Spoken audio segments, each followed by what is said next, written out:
What a crazy day. Oh my God. Okay, listen, we're not a political show. We're here to take you away from all the mess that's happening in the world today. I just want to say one thing, that after seeing protesters at the Capitol building today, I think we've learned that our security team now needs to be headed by Kevin McAllister from Home Alone. You see, all it would have taken was a few microchips, some ice at the front door, heat up the door handles, and those guys would have been caught quicker than the wet bandits. Am I right, Kevin? Absolutely. I think so. Anyway, Happy New Year, Kevin. Happy New Year, Danny. It's the end of 2020 and half America thinks hindsight is a hoax. How about that? I don't know about you, but I woke up on January 1st and thought, oh God, so much for my resolution to never have a hangover in 2021. That's always the first resolution to bite the dust, isn't it? I think I actually remember saying, let's drink to our resolutions during the Zoom party. Yeah, you also stood up without pants. Yeah, that was my second resolution that I broke. Never get caught with my pants down during a Zoom meeting. But you know what? I actually feel a sense of freedom. Now that 2020 is gone, I can admit it.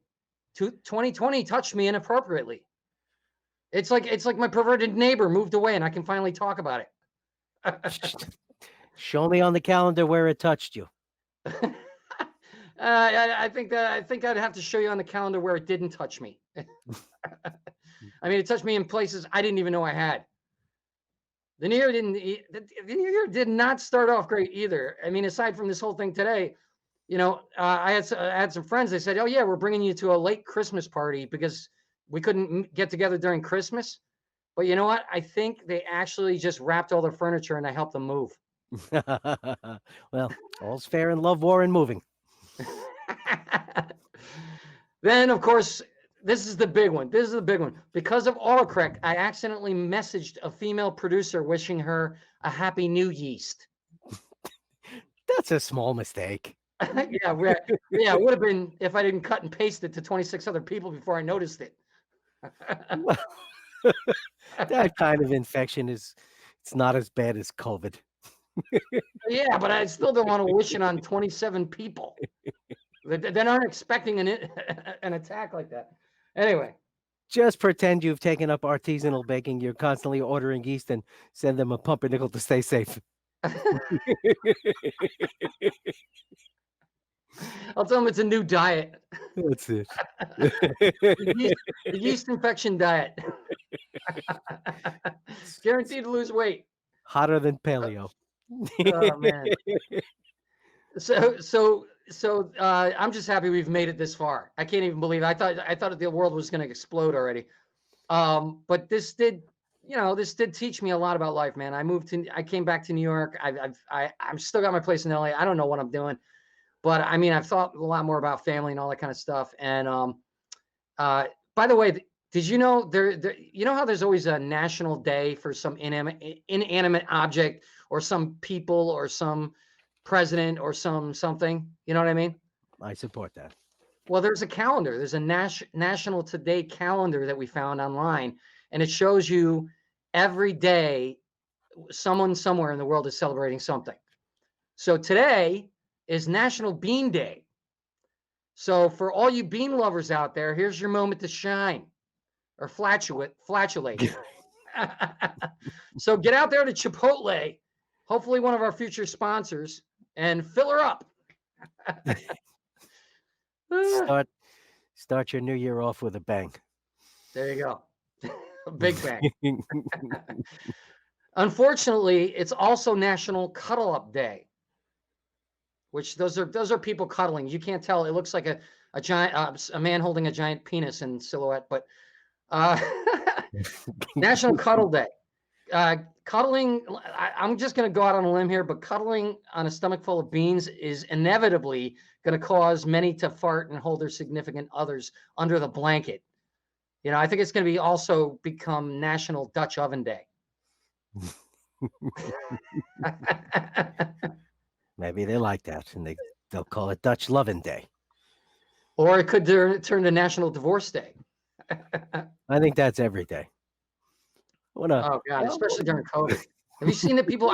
I was in a parking lot and this is no joke. I was in a parking lot and I saw this couple arguing, and she was like, "Well, I didn't know you had so many stupid habits." And he's like, "Well, I didn't know I didn't fucking love you." It was like that. It's, you know what? Better to learn and figure it out now, right? No So we question. got predictions.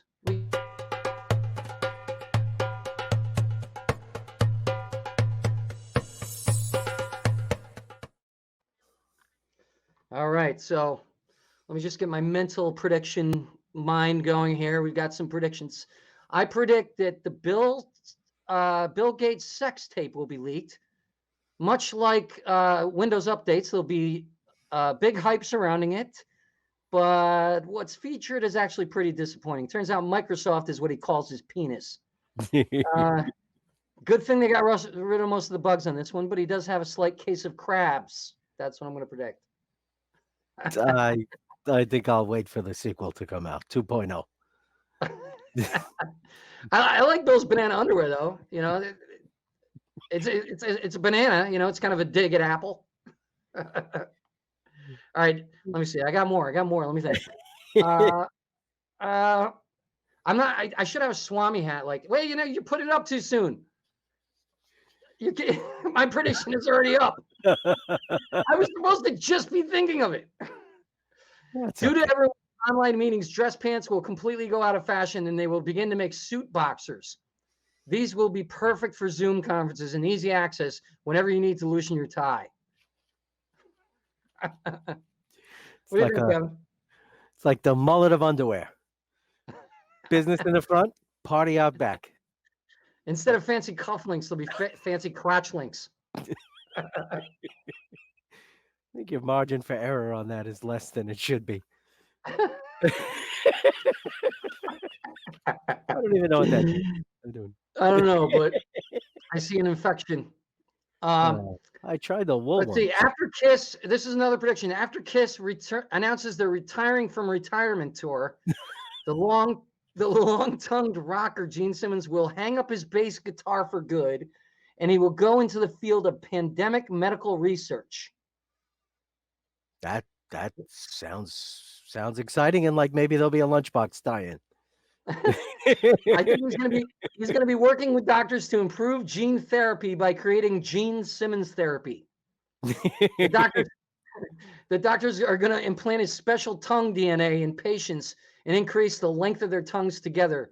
And together they hope to single-handedly stop the worldwide toilet paper shortage by helping people to lick themselves clean.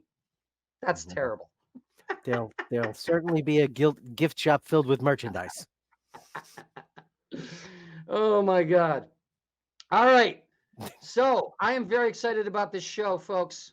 I have some really great guests tonight. Actually, we had one guest. Greg Proops is going to be on next week. He switched, but we have a famous Australian actor that we're going to bring to you, and I'll announce that in a minute. But right now, one of my favorite comedians, one of my friends that from 25 years ago, probably. You may have seen him as a finalist on season 7 of America's Got Talent, countless stages across the country. He's a brilliant comic, commentator, and author of a hysterical book, Bad Dad, A Guide to Pitiful Parenting. My good friend and fellow terrible father, Tom Cotter, ladies and gentlemen. Very funny man. No question. Hi, everybody. Funny man. Hey, Happy New Yeast. Happy New Year, buddy. That's a pumpernickel. I don't think Happy she's Bean Day. I guess it's National Bean Day, right? And as you zoom back from Bean Day, you see the month, and then when you pull back to the year, New Yeast. New Yeast. The worst part about it is once your phone learns it, it just keeps trying to put yeast in for year every That's time. not good. No, Yeah, that's autocorrect. That's the issue with autocorrect. It was my birthday last month. I texted my sister, I'm going gray, and autocorrect said we didn't need the R, so it said I'm going gay. And then my sister texted back, we always knew. What the hell is that all about? Unacceptable. It's an autocorrect joke, everybody. Try the video. There you go. So we got a lot of questions for you, Tom. Tom, I've known you for how long now? God, You were right. I think about 25 years. I think in that ballpark. 25 years. That's crazy. And you used to do my comedy rooms in New York. I did. And you moved back here. Now, why did you move back here during the pandemic? I mean, if there was ever a worse time to move here, although I'm sure there's an easy apartment to be had right now. Well, I know this looks like Times Square, but I'm not actually in Times Square right now, Tom. I'm actually upstate New York right now. Oh, good. I came back to be near my son and near my family, so that's why I'm here. So how far upstate? Albany. Oh, very nice. I'm in Stony Point, which is in Rockland County, which is halfway to you from the city, probably. Oh, that's cool. All right. Well, maybe we'll have a COVID beer sometime. We should do that. I got over it, so I'm okay now. Did you really? Oh, yeah. You have did. antibodies. How much do you want for those? What do you charge? Well, I charge like $5 an antibody. I had an antibody once, and my uncle was pissed. Hello, everybody. Tom Cotter. Try the veal. So, that's bad. Anyway. I think I can. You talk about this all the time. When it was happening, and it actually happened, and you lost to a dog act. Let me ask you: do you think it would have gone in your favor if you had more nipples? Perhaps. How do you know I don't? I actually have a third nipple. I have the triple nipple, which is it's like a birthmark, but it looks like a nipple. And I'd show you, but your viewers would turn off the screen and they'd report me to Twitter or something. I will tell you, I did lose. I came in second to non-humans. Everyone knows that. It's all right. When you come in second to a dog act, you really do feel like number two. I will tell you that. However, what I did not do is I did not demand a recount and storm the goddamn Capitol building. I didn't do that. I just took it like a man. I'd like people to start taking it like a man. That's all I'm saying. I'm not saying who. I'm just saying I moved on, and I was humiliated in front of 20 million viewers by a goddamn poodle. If you can't get over losing the presidency, grow a dick. Anyways, am I supposed to be clean up? I apologize. No, that's fine. Oh, that is awesome. That is so fun. You speaking of that, or not speaking of that person, you do a great impression. A really good impression. I do an okay impression of Trump, but so does every other comic I think that's working today. So, but do the one you do the one where you talk about his hair. All right, here we go. You know, people talk about the hair. They always say, Donald, how do you get your hair to look so fantastic? I tell you, I wake up every morning, I walk into my walk-in closet, huge walk-in closet, huge, bigger than Rhode Island. And I shove my head into a cotton candy machine and I whirl it around and around. Voila. And people say, why didn't you have Governor Chris Christie in your cabinet? Well, I have to tell you, he can't fit in the cabinet. He's huge. Anyway, that's a fat joke about Chris. That's awesome, nice. dude. The cotton candy got me, man. His hair does look like cotton candy. It does. It really does. And the voice, you nailed the voice too. But hey, look, I'm not. A lot of comics come on and they besmirch the president. And who am I to make fun of the president? I could never be president. You have to be a naturalized born citizen, and I was C-section, so I could never. So I'm going to stay out of the political realm. I've already made my little point. Although I am going to go storm the White House later. Ready? Here we go. There we go. There it is, right there. Storm the Capitol. We're taking it back for America. All right, enough of that. That is awesome. Awesome. Stop by my house to get you some Viking horns. I'll stop by your house. You got to give me your address. I'll get you the Viking horns to complete the outfit. Let's do it. I have Viking blood. You need to be carrying a presidential podium, though. Yes, I do. When they had the flags, they had the Trump flags, and they were storming. I wanted them to break into Les Mis songs, you know. When you hear the people sing. I won't do that. But yeah, that was a recount the vote. Recount the vote. Dude, all the Republicans are saying, hang it up. You know, how does he not get it? Is there not someone near him saying, dude, bow out? Apparently not. Apparently not. Apparently Tom Cotter stepped in dog poop when he lost. How about that? It has to be worse than what he's going through. Anyway, you're a dignified man. Allegedly. That's the difference. You are. You Although are. when you were You're- doing the bean story, you were talking about National Bean Day. I remembered beans, a magical fruit. The more you eat, the more you toot. The more you toot, the better you feel. So eat your beans at every meal. That's a 57-year-old man remembering that from his youth, everybody. Now, I heard an alternate version, which is beans, they're good for your heart. The more you eat, the more you fart. The more you fart. The better you feel. So eat your beans at every meal. I'm going to say I like version 2. I like yours better than mine. So now you've been defeated Kevin by didn't write it, Pearl so. and me. I'm going to give Kevin credit for that, though. I think he did write that. No, I would do another one, but it's not politically correct anymore. Anyway, Nothing is politically correct anymore. Nothing. well, when we were a kid, we used to go. The Addams Family started when Uncle Fester farted. They all came out. Da-da-da, the Addams Family. How sad that you can't even say that word now. What happened to freedom of speech? Anyway, I don't know. So let's talk about God. You know. I mean, what was it like? Okay, let's ask you this question. Sure. Between Howard Stern, Sharon Osbourne, and Howie Mandel, which would you fuck, marry, and kill? All right. First of all, I have to say I went back the next year, and that's when they added Heidi Klum, so she would have been the judge that I would tag, no question about it. One year, wow. I'm sorry. So fuck would have to be Sharon Osbourne because she's the wife of the Prince of Darkness. I mean, come on, hello. That British accent. And she's a woman. And that too, but we're all inclusive. All right. Fuck. What was the other two?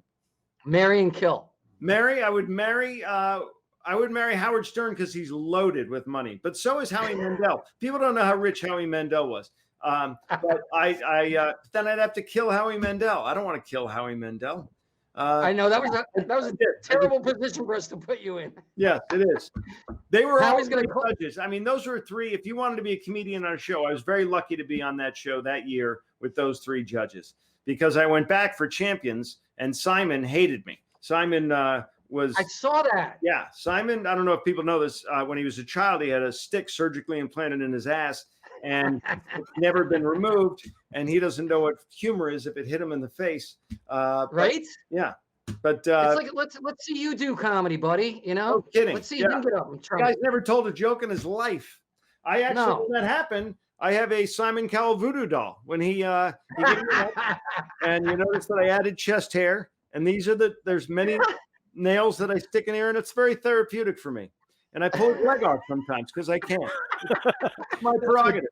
That's what Danny did at the Zoom meeting.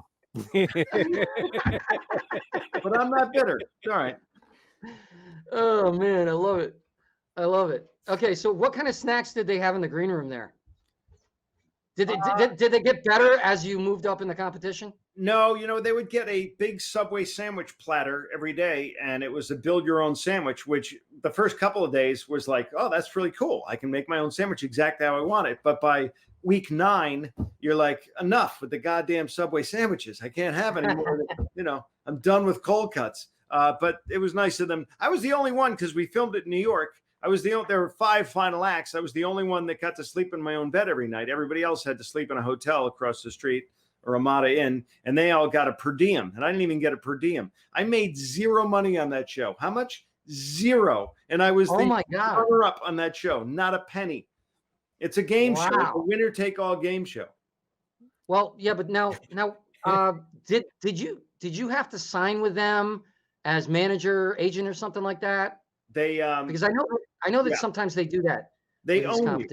They make you sign a contract that it's voluminous and it tells you basically that they own you. And you sign it because you want to be on TV in prime time. Where else can a comedian get on prime time except a sitcom? And the sitcom is dead because of shows just like America's Got Talent. So you have to sleep with the enemy. So I sign the contract, and I tell everybody else who's auditioning, sign the contract, because although they make you sign it and you're nervous as hell, at the end of the day, they didn't abuse me. They really didn't. I did the live show in Vegas for 4 months, which was 4 months longer than I would have liked to have done it, because you're not getting big money doing it, and you're never going to be hotter than you are in those 4 months right after the show. But you signed something saying you'll do it. You're a man of your word. So I went and did that. But after that, they left me alone. They really have. They've not tried to stick their nose into anything. And I did a pilot with them with NBC, and they were really cool about that. And they, so I'm not bitter. I'm bitter to Simon because he didn't like my comedy, but I thank him because his show, he owns the show,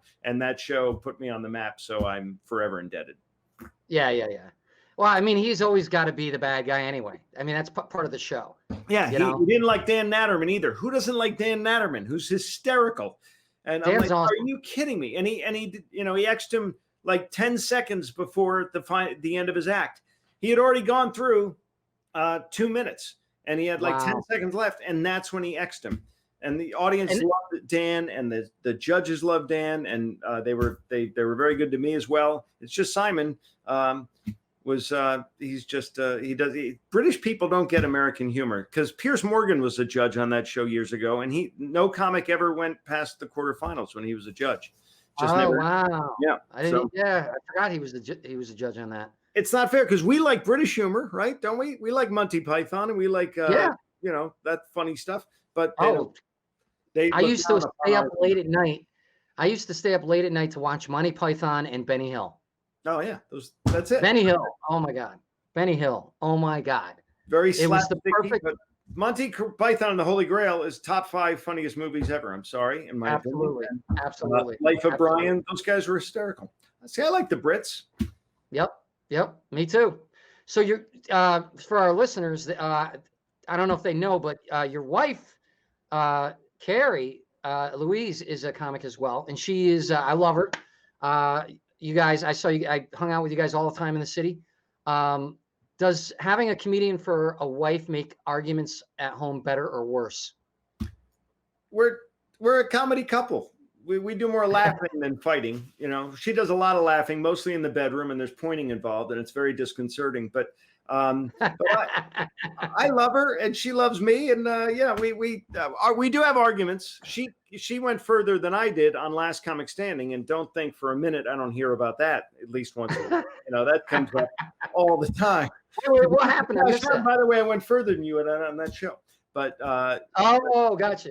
Yeah, there's that. But no, we've been married 20 years now, which is long for a comedy couple. And I think you recently had Al Ducharme on. He's married to Bernie and Rich. Yeah, I gotta get both the wives on. I gotta get both the wives. I should get you all on for a show. Valentine's Day. Let's do the Valentine's Day show. Yeah. That'd be awesome. Yeah. So I love Carrie. She's great, and your viewers should look her up. It's CarrieLouise.com, and she's funnier than I am, and she's much better looking. She's definitely much better looking. Clearly. That's Carrie. Your family's beautiful, by the way. Watching. Your sons look like spitting images of you. So one of them does, I think, right? They're good-looking the kids. other one, we're going to do a DNA test because I'm not. A 33andMe or something. I don't know. Yeah, they. One of them has my name. He's Thomas Nathaniel Cotter Jr. So he's destroyed already on social media, and he doesn't even know it. So that's great. And then we have the twins. We had the child that we always wanted and one for parts. So that worked out. And they're great. I had always dreamed of having twins, but in my dreams they were the Olsen twins in a hot tub. It was different, but this is really cool. It really is nice. And we have 3 boys. A lot of testosterone in the house right now, Danny. I'll tell you that. The other night, Kerry woke up with a boner. That's a lot of testosterone. Sorry, everybody. I'm bidding. Yeah, thanks for that visual. You like my ghost cup? I do. I love that. It blends right in with the green screen. That's great. Yeah. It died a few weeks ago. So I couldn't bear to leave it. No. Like Patrick Swayze's going to start rubbing your shoulders from behind as you spin that on a pottery wheel. Or either that or Whoopi is going to break in and tell me she sees shit. So speaking of your kids, now you always talk about being a parent, and I know, I mean, I don't know half of what you know because you got way more kids than I do, but I have a son, and I went through plenty with him. And so you have what is it like to have that many kids and and try to get anything done. I mean, during COVID, it has been difficult. We locked down hard and fast in New York for like 3 months. So that was the longest I'd ever been at home without an ankle monitoring device. So it was very disconcerting. And I felt like I was in prison without conjugal visits. But add to that, my 3 cock blocking sons were all around all the time. So there was no play, because they were, I used to think we overpaid teachers. I say pay them like hedge fund managers now, because I want my mutants out of the house. But yeah, it's just too much. There's too many of them all the time now. And now they're doing all online until the 19th of January. Then they go back to a hybrid, they call it. So yeah, it's tough having the boys around all the time. Although, you know what, so my wife and I were talking the other day about there are some silver linings to the COVID cloud. And one of them really is that I get to see them more, because I'm on the road normally a lot. And so I have been around a lot, and we really do have family game night. And my twins are going off to college next year. If there's an institution dumb enough to take them, they will be going to college next year. And I will cherish the time that I'm having now with them as much as I'm bitching about it. I love getting up now with them and making breakfast every morning. And we play games. We're a big cribbage family. We play that game, cribbage. And we watch movies together, and it's a lot of fun. That's awesome. It's cool. Yeah, I've had a lot more fun with my son as well, since I've been able to see him more. Although he's 6'2" now, so he's my height. So wow. You remember when he's a baby, I think, right? Yeah, that's my recollection. Yeah. 6'2". Jesus, I'm up to his belly button then. That's sad. That was pathetic. Yeah, he's the same height as me. He's going to Brooklyn Technical High School, so he's doing well. Check out the brain on that kid. Wow. Right? Right? He's like a mini-me without all the trauma. I wish I could. My kid's not the sharpest tools in the shed. The town put a sign right outside our house that says slow children. It's humiliating. But we think they're dyslexic because every Christmas they write letters to Satan. Do you want me to stop doing these jokes? Like, hang on. We could just have a normal conversation. It's just, No, this is, dude, whatever you want to do. That's what this is about. It has to spew. Yeah, they're not good. My kids are they're taking Spanish now, but they're failing English, so I don't get that. And I sat them down the other night in the office, and I said, "You guys have got to do gooder. This is unacceptable." But we're working on it. Oh, you're killing me. Oh my God. So you wrote a book. Let's talk about the book. Yeah. It's called Bad Day. Yeah, there it is. It's I will tell your viewers and listeners that it is not for the easily offended. So if you're a devout Muslim or a born again Christian, put the book down and back away slowly.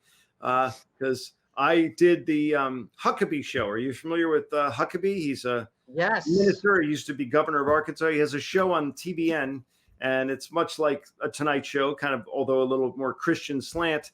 And I did that show, and unbeknownst to me, at the end of the show, they said, "Hey, it's almost Father's Day. You should buy Tom's book." And I don't know how they got a copy of my book. I didn't give it to them. They held up a copy of my book and said, "You should get this book." And I was like, "No, you should not get this book.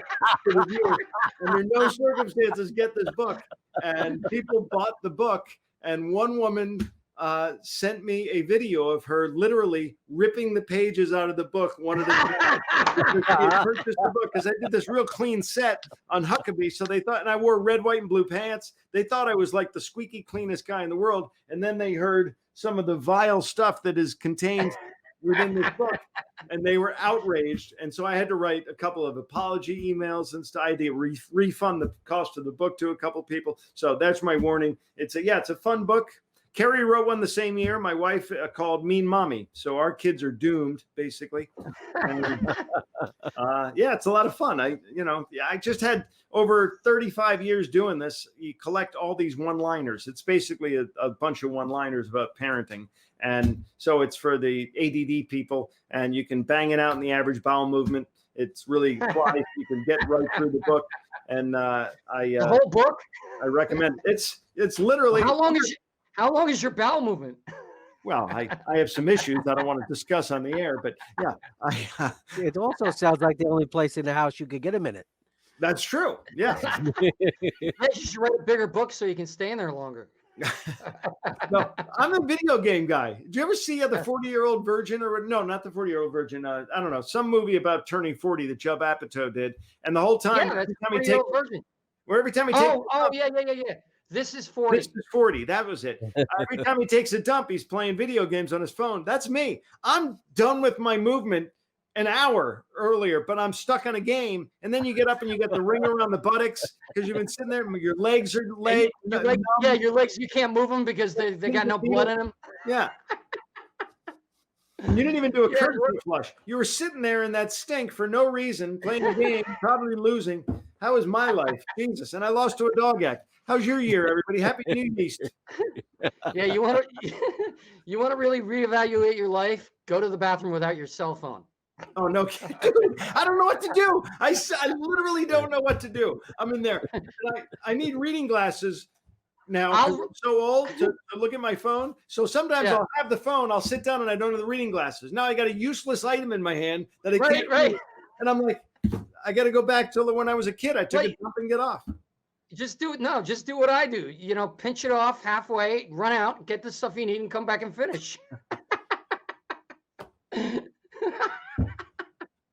I'm sorry. I can't live that long without it. No. It's the only time, to your point, Kevin, the only time you get peace and quiet, the only time you can sit down with and you want to see the dirty pictures. You can't look at those with the family around, you know, so. Not with the size of the toilet I have. No. Anyway. You know what's funny? My son and I were staying at my ex-mother-in-law's apartment, and she's got these tiny toilets. They're like, seriously, they're like children's toilets. So they're like the toilets you would get if you went to a preschool or something. They're literally, I'm surprised they had plumbing. They were so small. You know what I mean? They look like the ones you buy for the kid because he won't go to the bathroom. So you got to put it under him when he's going to the bathroom. That's what they look like. That was one of the first things that amazed me moving to New York is how small the bathrooms are in all the restaurants. Like the comic strip, that stall. How did Patrice O'Neill ever take a dump at the comic strip? It never could have happened. How did Louis Anderson drop a deuce at Stand Up New York? The bathrooms are these little tiny. You're right. You can't move. I'm a little dude, and I am very uncomfortable having a bowel movement at the comic strip. It's true. There's no room. I mean, if you turn to get the toilet paper, you get a concussion. And, you know, the door is up again. You're touching where people have been. It's COVID evil. It's bad. Well, at least there, if you forget your phone, there's tons of graffiti. That's true. That's why I like graffiti before the phone. You needed something to read. For me, they're I all jokes from my comics sister all the time, you know? Right. And they're all jokes from comedians. Yeah. So it's good graffiti. I wanted to do a book once, Danny. I wanted to do a book years ago about going on the road and reading graffiti. And I started compiling because I've read some funny stuff on walls, but I only got a little bit into it and then I bailed. But I thought that would be a great, you know, here's something from a truck stop in Alabama. Here's something from a ski resort in Aspen. And, you know, all different graffitis and how they're different in different parts of the country and everything. Well, the problem is you're going to have all the people on one side saying how creepy it is to be going from bathroom stall to bathroom stall in every state. And at the time, it was like early on the cell phone when you first had the camera in the cell phone, and I would be taking pictures of the graffiti. And no one wants to see a flash go off in a bathroom stall ever. You know, that's very disconcerting to everybody. So I just said, I'm going to bail on this project. I'm going to move on to Bad Dad. I can't imagine sitting in the stall, you see a flash going, what the? Yeah, what the hell is going on? Like looking around and go, holy shit, what the hell? It's going to be in the county fair. I mean, you've done a lot of the road. I don't know if you've ever had an experience like this. I hope you haven't. But I'm sitting in the stall one day, and I'm going to the bathroom. All of a sudden, I see coming from the other stall, I see like hair, and I think that guy's got hairy legs. All of a sudden, I see a forehead, and then I see his glasses. This guy comes under the stall and is staring up at me while I'm taking a dump, right? And I'm like, what the fuck? I go like that. He pulls back, right? And I jump up. And I'm like, what the fuck is wrong with you? You know, I go out and I kick the door in and smash it against his shins. And then I go out. It was perfect because there was nobody else in the bathroom.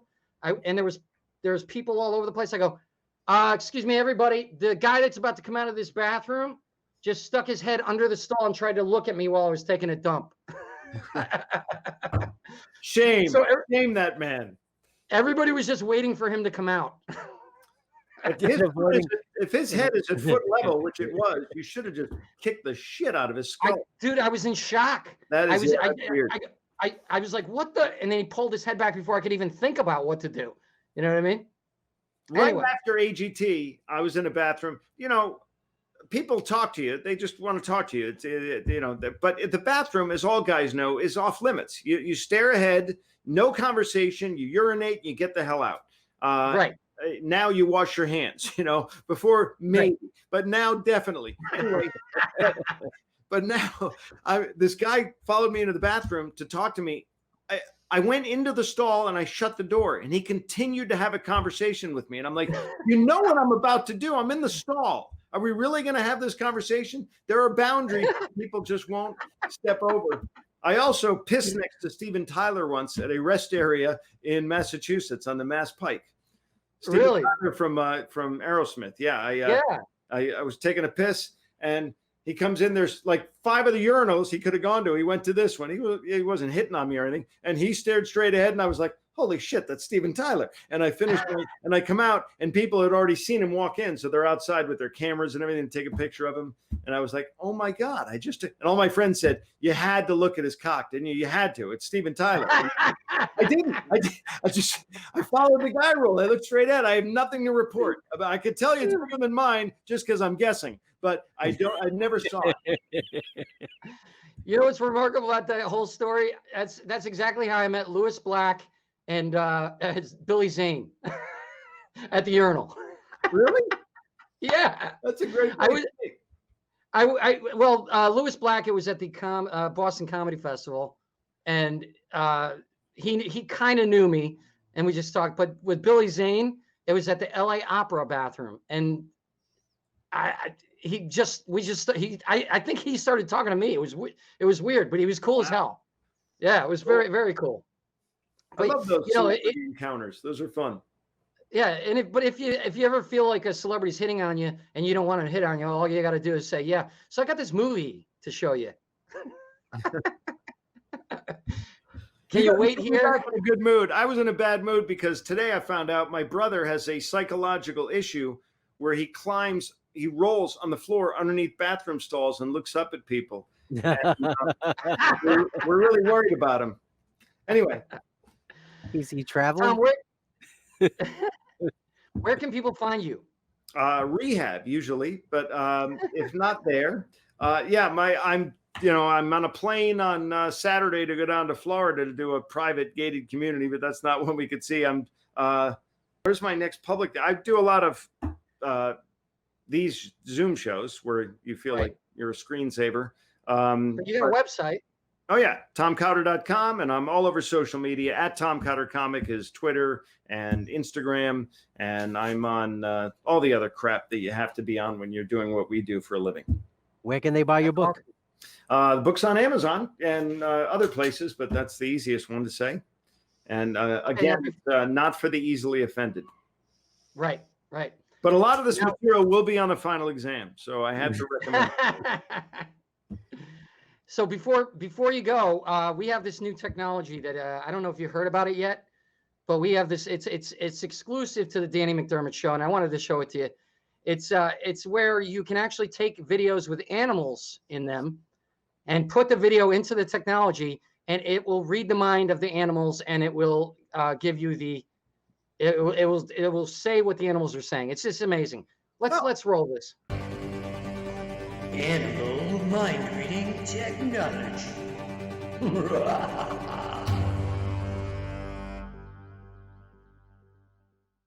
You know, this isn't the first time that Steve brought home a case of crabs from vacation. Jeez, you join a Mile High Club on the flight and they take away all the amenities. They said the red-eye out of Baltimore was gonna be brutal. Now I'm just gonna walk to the bay and to freedom, and we'll worry about these rubber bands later. Humans. Oh, I knew we should have taken a turn at Albuquerque. I told you, his father had a bad shell. Were those peanuts in that bag? I feel like I might have a peanut allergy. That's the last time I fly basic economy. The seats get worse every time. You know, at least the baggage handler wasn't a 400-pound gorilla like last time. It's too bad I won't be able to tell my cousin Eugene that I'm not swimming in butter. I'm swimming in the ocean, baby. All right, Tom. Thank you so much. If you want to hang out, hang out. We're gonna bring on our next guest here. But you are awesome. This was guys, fun, guys. Thank you so much. I really appreciate it, Danny. And good to be with you again, Kevin. Nice. Thank you, Tom. It was a pleasure. We're gonna put the links for all your stuff on the video on YouTube, so and Excellent. all your fans can find it. I already tweeted this, and hopefully I'll put it on Facebook now here too. All right. Awesome. Beautiful. All All right, guys. we're gonna put you in the green room. Perfect. All right. That was great. All Very right. So funny our man. next guest, our next guest is a good friend of mine. By the way, isn't it great to have Tom? Tom is such a professional, man. He kicks ass, right? Yes, he does. Very Isn't he? funny man. I'm excited for Shaun, and we also have Ask Anthony. We also, oh right, we do. We have Yep, Ask I'm Anthony excited. too. Do Yeah, not forget to stay tuned. Ask Anthony will be coming up. exactly. Now, our next guest is a very good friend of mine. He is kind of a big thing in Australia. I'm not going to try to do the accent because I always mess it up. But he is on. If we have the what's the there it is. He, from Frayed, Secret Daughter, and Home and Away, which are shows in Australia. So that you guys may not know how big he is, but he's big. He's big, man. All right, let's bring on Shaun Anthony Robinson. Oh my God. I'm like, What's up? I'm not big. I'm not big. Huge. What are you talking about? You're like 6'4" and weigh like. Oh yeah, 250 like pounds. okay, guys. Hey, look, I thought I like, I thought I'd represent today, like, got my baseball cap on, so I think it's a baseball. There you go. Right? Yeah. There you go. How are we? I'm doing good. I was really hoping that improv video didn't pan out. We're gonna it's a little technology thing, but we're gonna be all right. We'll do it next time. But how are you? How is Australia going through this COVID crap right now? Australia's kicking butt, mate. I think we're doing okay. Like, I don't think we're doing as bad as what you guys are, but we've had another outbreak, and I don't know if you've been watching the news, but there's this new strain that's getting around England. So now obviously it's here, I think. So I'm not sure what's happening there, but yeah, we're all just wearing masks, and masks are now you have to wear them everywhere, especially in all restaurants and supermarkets, shopping centers. You have to wear one of these bags. As long as the toilets are still swirling backwards, I'm okay. Mate, that is still happening. It's still happening, and like I thought, if I'm going to do this, maybe I could start wearing a balaclava. It didn't go down too well. Yeah. So I thought it was a mask. So let's talk about your movie that you have been producing that someone is in. Oh yeah, some guy called Danny McDermott. Oh yeah, you. Yeah, you make a bit of an appearance here and there in it, and it's all in the good time part of it. But so you came in and made some parts of my journey. So for those who don't know, I met Danny on the last. Oh, sorry, just taking over your show here, but No, go I met ahead. you on the last 2 weeks of my trip. And if it wasn't for Danny McDermott and his bunch of crony karaoke friends, I was going through a really hard time. And if it wasn't for you, man, dude, you saved my ass. So thank you. Cool, man. That's really cool. Newt Ripley is left there. How good you are, man. You're a fucking legend. I love you, bro. Thank you. I appreciate that, man. Yeah, for those of you who don't know the story, because we did talk a little bit about it on another show, we connected at the Films for Change. Flicks for Change Festival. Yes, run by Andrew Steele. Okay. And we were both hitting on Miss Turkey, I believe. You were hitting on Miss Turkey. I wasn't hitting on anyone because I was just watching you hit. Watching you work was like, I don't need to do nothing. I'm just going to sit here and watch you do great entertainment. It was awesome. Dude, she still calls me. Me and Scott were just watching and sort of going, oh, here we go. He throws out the line, and he's like, oh, he's got a hook.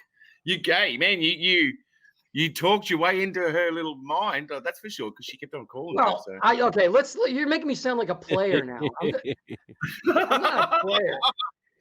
You're making me sound like a player. I'm actually just genuine. I'm just genuine. That's why we're friends, right? You are genuine.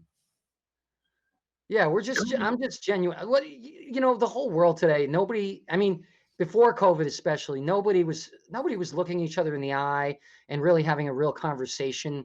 And I just started making it my mission that when I met people that I would get them to a point where they, we got into a deeper connection, deeper kind of conversation. And then I put my hand on their shoulder and say, hey, guess what? We're having a real conversation. You know what I mean? And I think I did that to you. Yeah, man. We had that was the whole thing is you weren't just this schmuck who was like, hey man, how you going? And try to talk shit to me. You were just you were a dude out trying to make not trying to make real friends, making real friends. And so yeah, it was actually probably one of the most it's not even a word, the most real connection I made in LA. And it took me 4 trips to do it. Well, you didn't give me the time schedule, so I would have been there the first time, but no, it's always good to do that on an installment plan. You did the right thing. Oh yeah. But so because of that, you were going through a lot of stuff, and then when we met, you had already shot a lot of your movie. Yeah. And why don't you describe what the movie is? Okay, give me your pitch right now so that everybody knows. Oh, here we go. Yeah. Good on you. All right, so for those out there who have a dream and they want to get into film acting, they always go to Hollywood, not thinking of the ramifications it's going to get. They think, there's people out there that don't act that think it's easy and going to Hollywood's just a breeze, and it's not. It is 100% slog. And if you think you're going to go there and not work, then don't go. That's the whole film is about people trying to get into Hollywood, not this not this story made by someone famous in there. I'm one of these people who can't talk properly. And there's so many people out there like me who go, I can't make a film. The big studio producer just walked out. I was trying to get you your funding, and he just walked out. Yeah. Yeah. See, I'm no talker. I act. No, you gotta get that pitch down, bro. I don't have a pitch, man. I don't know how to pitch it. It's look on IMDb. I'll pitch it. Okay, so I gotta read it. This is an amazing show that was movie that was originally about Australian actors coming to America, trying to follow their dreams and make it in Hollywood. That's what it was. But exactly then you realized you wanted to make it broader. You came in, you realized everybody was struggling. It wasn't just people from Australia. It was people who are from the United States, people are from England, people from all over the world. And you expanded it into this brilliant,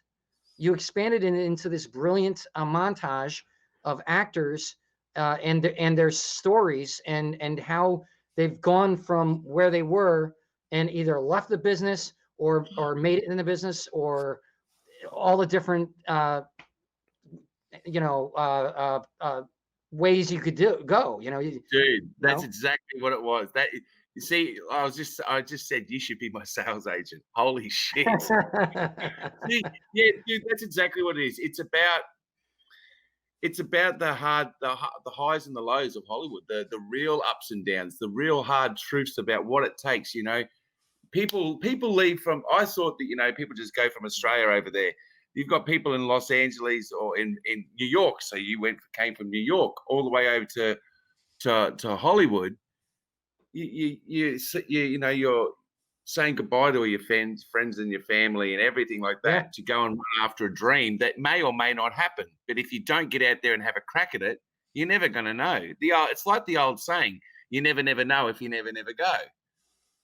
Yeah. But you have to go. And I mean, I went all the way to Hollywood to realize that I didn't need to be in Hollywood to make it in the film industry. But if I didn't go, I wouldn't have found that shit out in the first place. Right. So I think it's also about not being scared. If you're scared, fuck, that's good. Be scared, because that's what's going to make you do better in what you want. Yeah. Yeah. I may do eventually. I may do a documentary called Blowing Smoke, and have like smoke coming out of someone's ass, because Dude, so many people in LA are, and you know the crazy thing is they believe it. Hey man, I'm gonna make you famous, bro. I'm gonna and put they believe it, bro. Yeah, that's what makes it like, difficult. Man, you're like the next Hugh Jackman. I'm like, fuck off, dickhead. Yeah, like, really? yeah, no, that's what makes it so hard to discern the liars, because a lot of them believe their lies. You know what I mean? What made it? They believe they can do it. They believe they can help you, but they can't. And they've never helped anybody. They brag about all the stuff they've done, but it's usually just incident, like just they're on the outskirts of these big things, and they can't really help anybody. The amount of women I saw,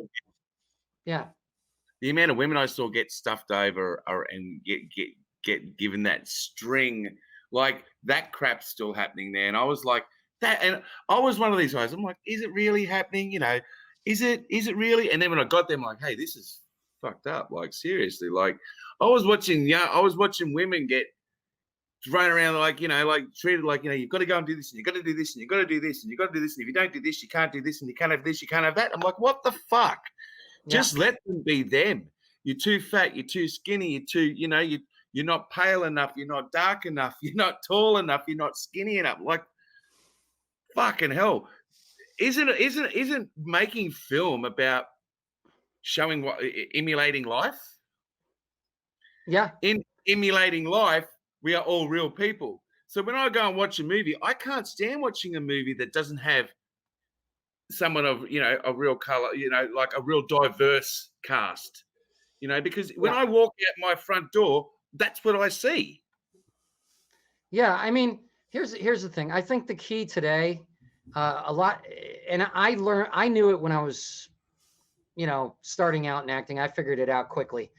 If you don't learn how to write, produce, you know, do your own work, make your own work come to life. If you don't do it, or find someone who can do it and become and develop a relationship with them, it's just, you may as well go and buy scratch-off cards every day and hope to become a millionaire, because that's you have just about as much chance of making it as an actor as you do getting scratch-off cards, unless you get lucky and you know someone who just for some reason they want to give something to you. It's very rare. It's not like it was back in the 50s and 60s.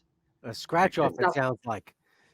What do you I think you're getting a scratch off. That's what it sounds like. Right.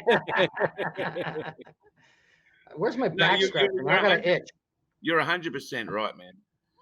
So, well, you gotta do your own stuff. You gotta develop your own material. You've done 12 months. 12 months it's been since I've seen you, right? Yeah, about that. Moved, and I think we were just talking about this the other day, and I said to you, dude, in 12 months, you're a doer. There's these people out there that are gunners, and they're, I'm gonna do this, and I'm gonna do that, and I'm gonna do this, and they never fucking do anything because they're too lazy to go up their own ass.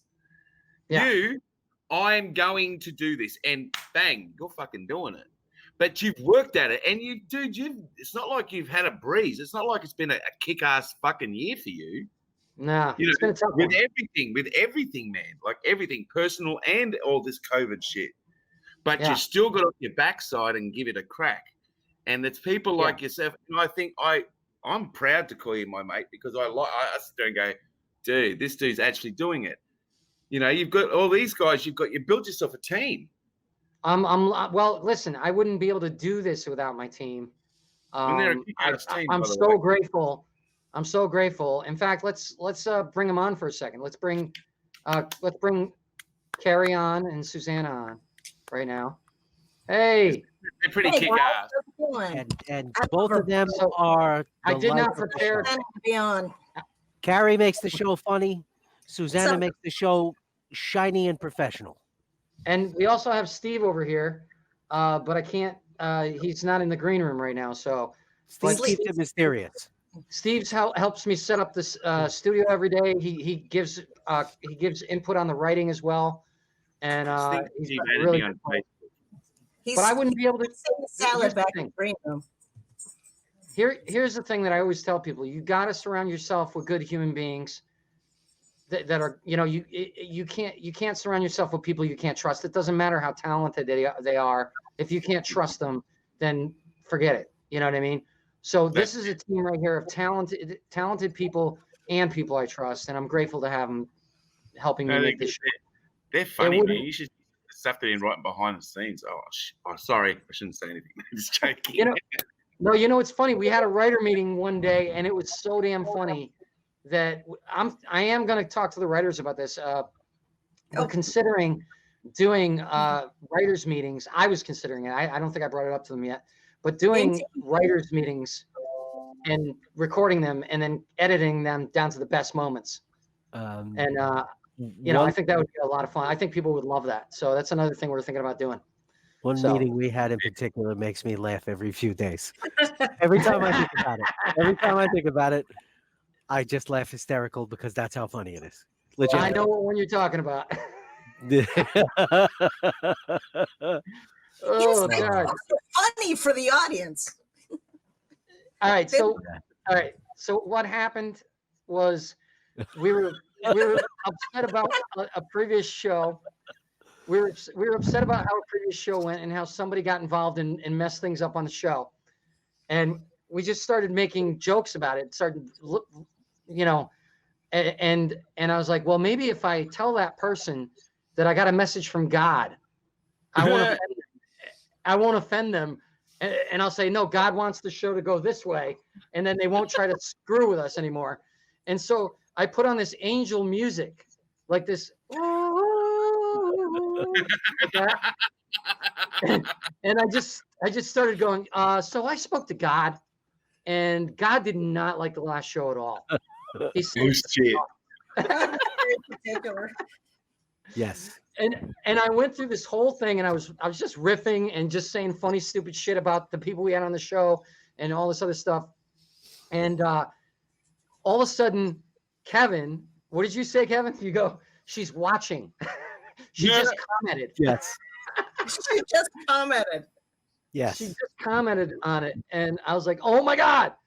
And so I'm trying to delete it, and I turned off the meeting, and I started a new one that wasn't live. I put it live because I wanted to record it, and I didn't realize she was going to see it, and so I'm like, "Oh my God, there's 8 views, 9 views. Oh my God!" And I'm trying to delete the damn thing. I'm like, "No, delete! Why can't I do? I've always been able to delete videos before. Why can't I do it now?" You know what I mean? And it was hysterical. It was because they were watching as I was doing that. It was ridiculous. Well, my favorite part was when you tried to report yourself. So they would take that YouTube would take it down, but you couldn't figure out what you would report yourself for. I was like, there wasn't anything there that was worthy of being taken down. You're like, we didn't show nudity. There was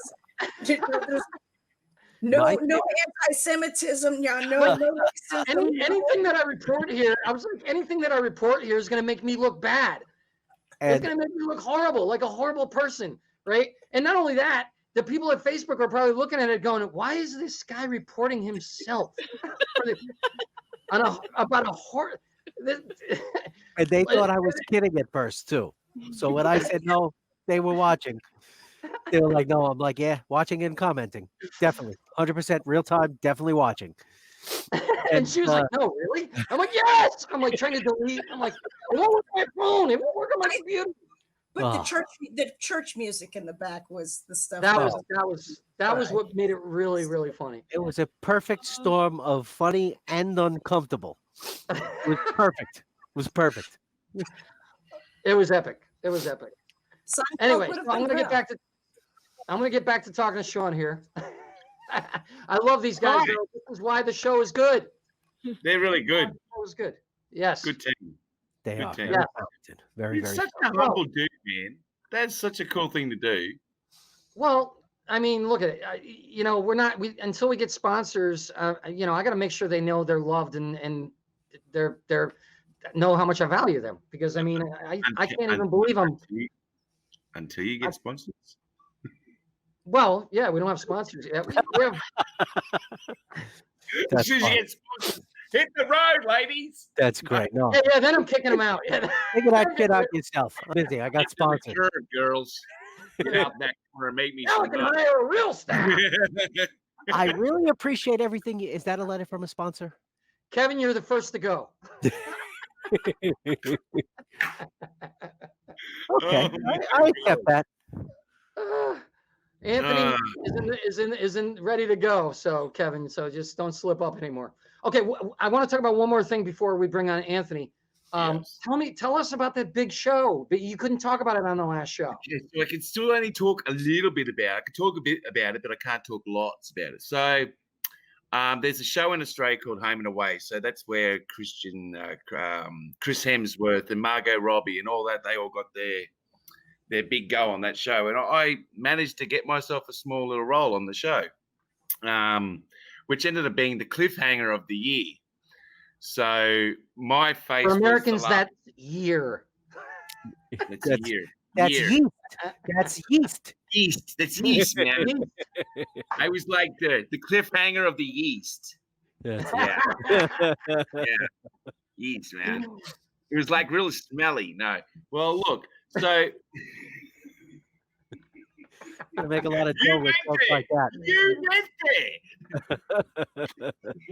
I love when I can make a comedian laugh. That's awesome. Doesn't mean I'm God. funny. It means that was a fluke. Oh, that was awesome, dude. You caught me by surprise. I'm like imagining the smell. I'm like, That's a year's worth of yeast, man. Oh, God.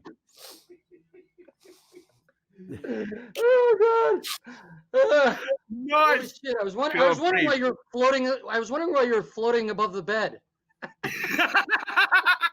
Oh, my God. Oh, my God. You were fermenting. That's So- why. That's why I got drunk when I went down on you. No. Oh, my God.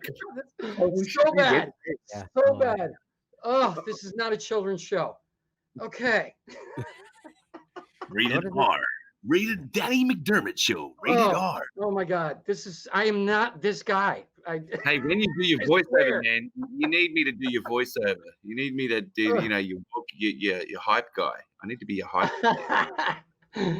All right. So So you're the last thing they see on the show for the end of the season. So for the year, I basically, my character happens to be in jail, and he basically confronts the local police officer. Okay. He sort of Wow. confronts him and basically let him know that he knows who he is. Ooh. And then it's very he sort of turns around and he says, because my character's sort of got a bit of a mohawk, shaved head, I saw that. and Yeah. a bit of got like a tattooed here, and I did this, had no teeth in my head, so it was really, really intimidating. All right. And and he basically sort of says, "You thought you'd get away with it, Constable Thorne," and he sort of, everyone comes in, and it's sort of like, so the last thing anyone sees for the year is my face. Can't tell you anything what's happening at the start of the year because I don't know. I wasn't there. You know what? We have a video of this. No. Yes. Oh, thank you. But why didn't you go for her job? I'm not allowed within 50 metres of government buildings.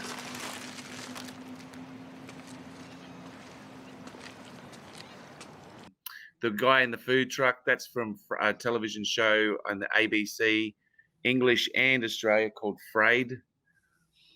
And then I was also in a TV show over here called Secret Daughter. But I basically I got my start on one of those TV shows in a basically a reality TV show. Sort of basic, but I wasn't the reality star. I actually went on to act. So, and they gave me a go in that, which was a show called Bogan Hunters. Looking for basically, it's a bogan is a redneck. No teeth. Yeah.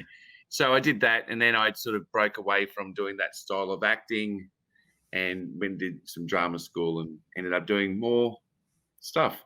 And then I started filming because I got bored. I thought, stuff it, I'm going to film a documentary. So I did that as well.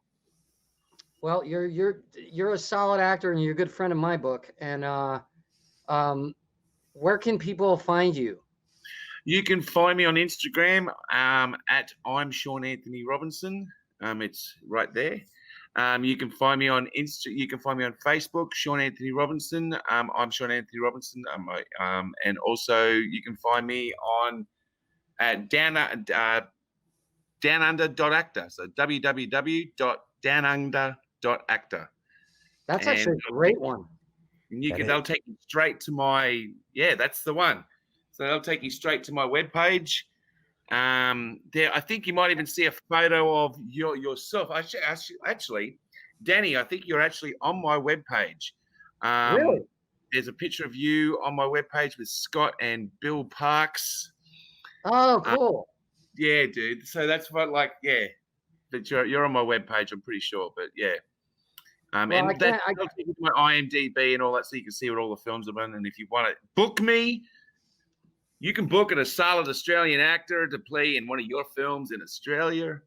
That's a real bad Australian. That's a real bad American accent. Don't hire me. I've seen him do a real American accent. He can do it. He's just nervous and drunk. I've been on the white stuff since 4 o'clock this morning. I've got to go milk the cow. So it's time for us to do a segment. I want you to stay here because we're having so much fun with you. We're going to bring on our segment, Ask Anthony.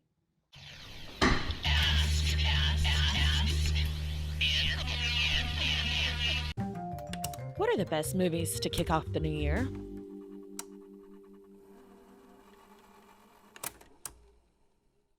What's happening, everybody? How you doing?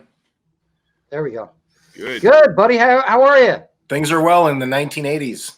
Welcome back. You're back to work that's great.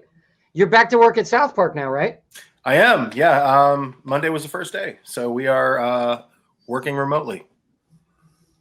I am very excited to see the new episodes for sure. It will be good. All right, so you've got some episodes for us, not episodes, I'm sorry, movies for us for the new year. Yeah, I found myself, we did the whole New Year's list, and that was fun. Movies to watch on New Year's Eve and into New Year's. But now that we're actually in 2021, I started looking at what I was watching, and I was like, you know what? This is a pretty good thing to share, okay? And what I'm about to share is basically the opposite of what we're experiencing. There are going to be no political movies on this next segment because I think we're all politically fatigued, okay?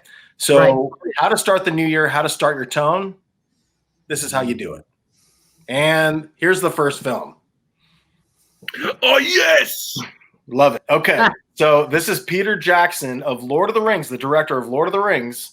One of his earlier films. It's probably the most fucked up zombie film and well-made zombie film you will ever see, next to Shaun of the Dead, of course. This is a fantastic splatter movie, and the effects don't get any better than this. It's a total comedy, horror, and love letter. And you can totally, the cool thing about this is you can see the seedlings of a fantastic director. Actually, I didn't want to say that. You can see a fantastic director in this movie, and it's not even like unheard of that he went on to do what he did. So if you want to see another earlier film that he did, it's Meet the Feebles. It's a total puppet film. It's like a Jim Henson Muppets on Acid rated R flick. Bad taste. And then before that, Bad Taste. Yes, exactly, brother. I remember this when I was a kid. I remember seeing this poster and wanting to see it so badly, but I was too young. Man, Oh. fantastic, and it holds up. Now I'm gonna watch it. For It's sure. gory, bro.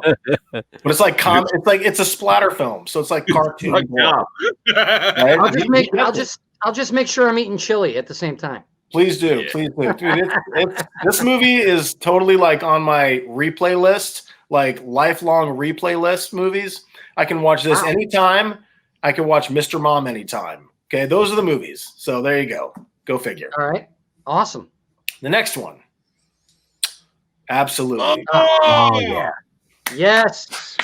So this movie was written by Carol Sobieski, who went on to. She had a fantastic career. She actually died in 1990. But I think one of the last films she wrote was Fried Green Tomatoes and Money for Nothing with John Cusack. But she went all the way back to Peyton Place.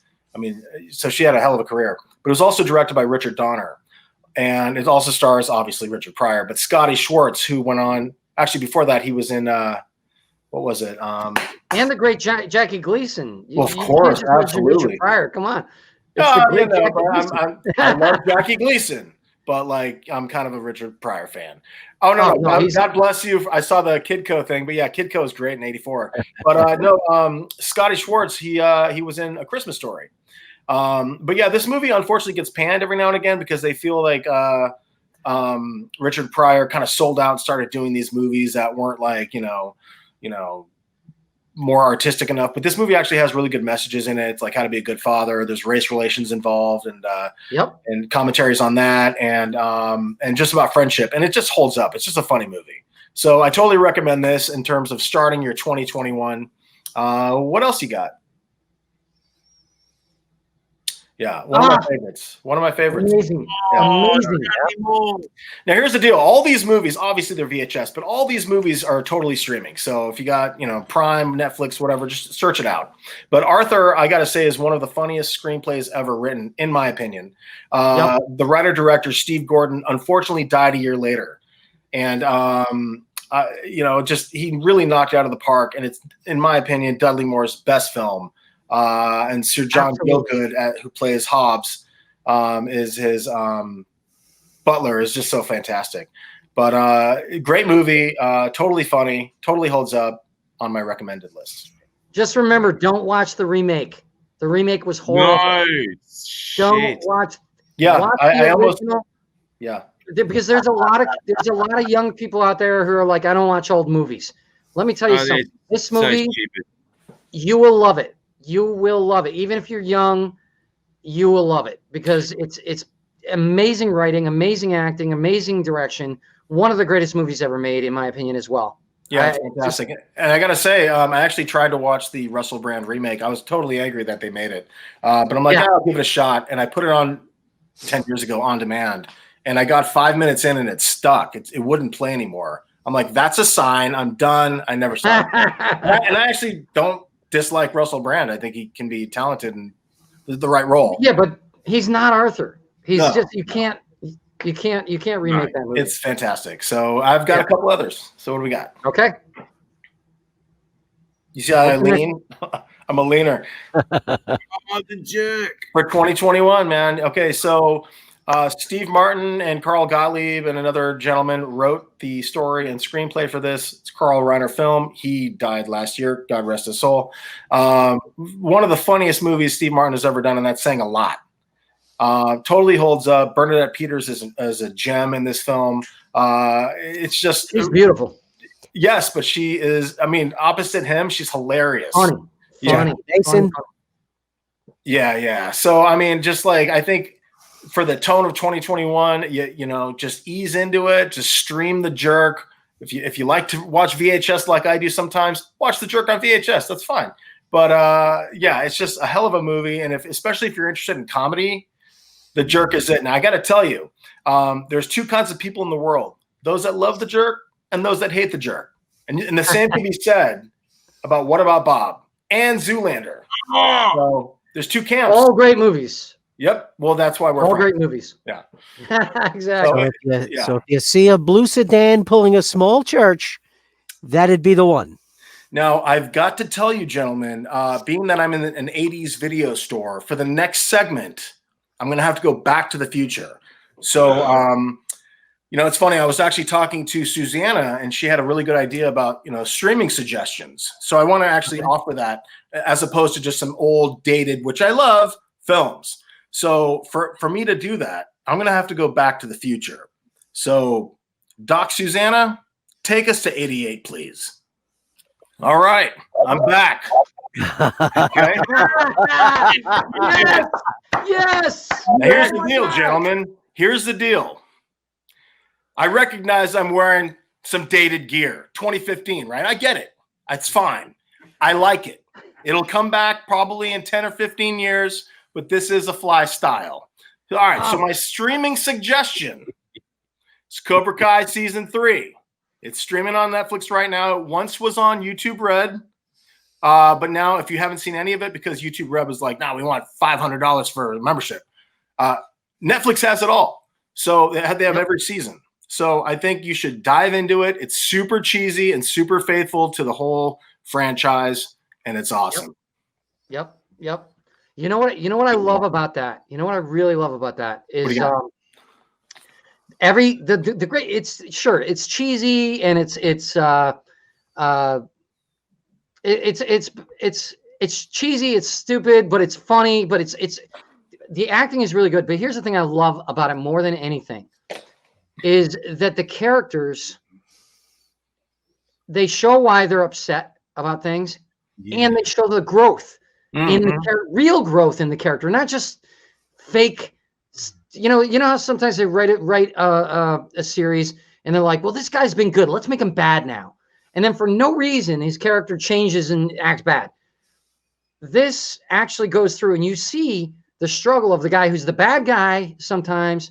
But you see the real struggle, like he's a real human being. He's not just, and you see the growth in the characters. It's a very smart. It's very smart writing because it actually promotes value. It promotes morality. It promotes becoming a better person, and it really does. It genuinely does it, and it does it well. And it's cheesy fun. It is. It's totally cheesy fun. It's hilarious. But very few shows have that morality to it, and show why is the guy such a bad guy, and then they show the growth in the character. So it's I love it. I mean, and you can tell it's like a super love letter. Like the cats behind it it's a super love letter to the franchise. Like they're the right cats to make it. And everyone's really good, but I think in my opinion, it's Billy Zabka's show. It's Johnny Lawrence's show. Clearly, I mean, he steals the show, and it's fun to watch him, be hard edged and kind of out of step with society. But like there's moments of like, oh, he's a human. Oh, he gets it. Oh, there's growth, so on and so forth. But it's still funny to watch. Dude, he's so good. He's so freaking good. His character is perfect. He's stuck. He's like me. He's stuck in classic rock. I'm stuck in classic rock. I admit it. I fully admit it. Well, I got to tell you, classic rock. I know somebody named Doc Susanna. So if you want to venture around a little bit, eras, she's the one. Yeah. She's got a sweet DeLorean. Yeah, man. So. Awesome. Her uncle's I want to bring up one more movie that you didn't bring up. Tootsie. Oh, it's funny. That would have been my gender bender segment. Yeah, that's a great fucking movie. I actually almost bought the original screenplay on eBay like a week ago.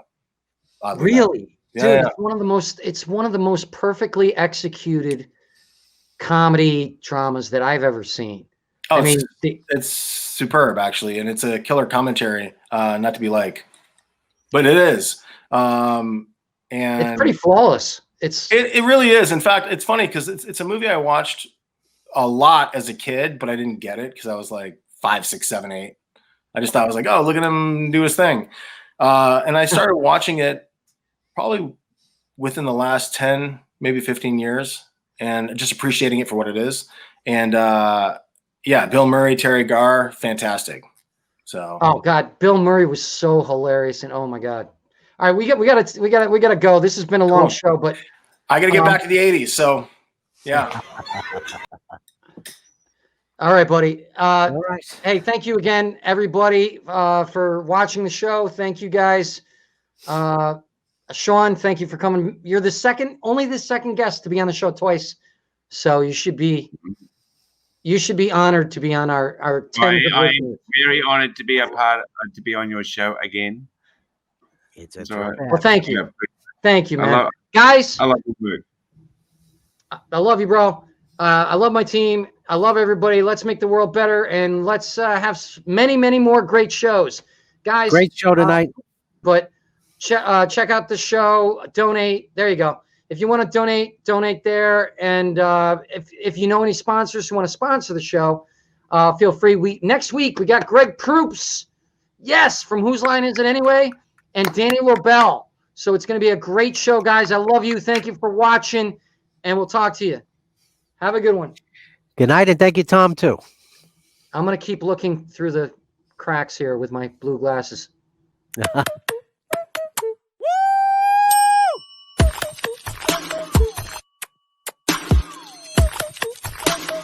Nope.